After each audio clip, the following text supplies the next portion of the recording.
अस्सलामुअलैकुम।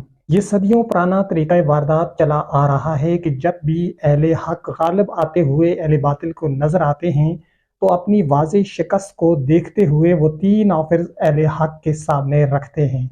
नंबर एक, आप हमारे रास्ते से हटें।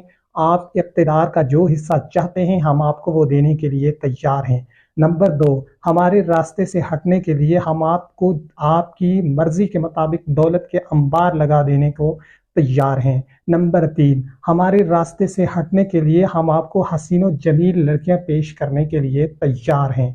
फ़र्क सिर्फ ये है कि वो दौर ब्लैक एंड वाइट था और आज का दौर डिजिटल है, बहुत ज़्यादा रंगीन है। तो आज भी वारदातें वही चली आ रही हैं लेकिन उनके तरीक़ाकार मुख्तलिफ हैं। पाकिस्तान की सियासत के अंदर आपने देखा कि हमारे वो जो सियासतदान हक के साथ खड़े हैं, मजलूम के साथ खड़े हैं, वो हक की आवाज़ बुलंद करते हैं तो उनको पहले हाफिज होती हैं, उसके बाद अगर वो नहीं मानते तो डराया धमकाया जाता है, उनको नुकसान पहुंचाया जाता है। लेकिन सोशल मीडिया के जो सार्फिन हैं उन पर इस तरह से क्रैक डाउन करना या उनको घर घर से जाकर पकड़ना इतना आसान नहीं होता।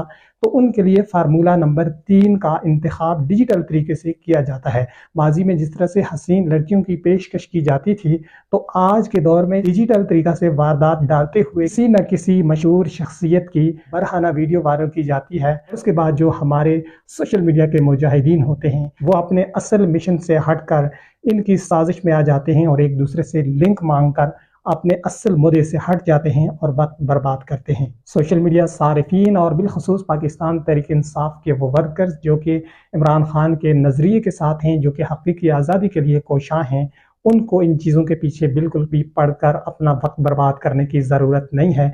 यह आपको सिर्फ आपका ध्यान बटाने के लिए, आपको आपके अपने मिशन से हटाने के लिए, आपका वक्त ज़ाया करने के लिए ऐसा होता है।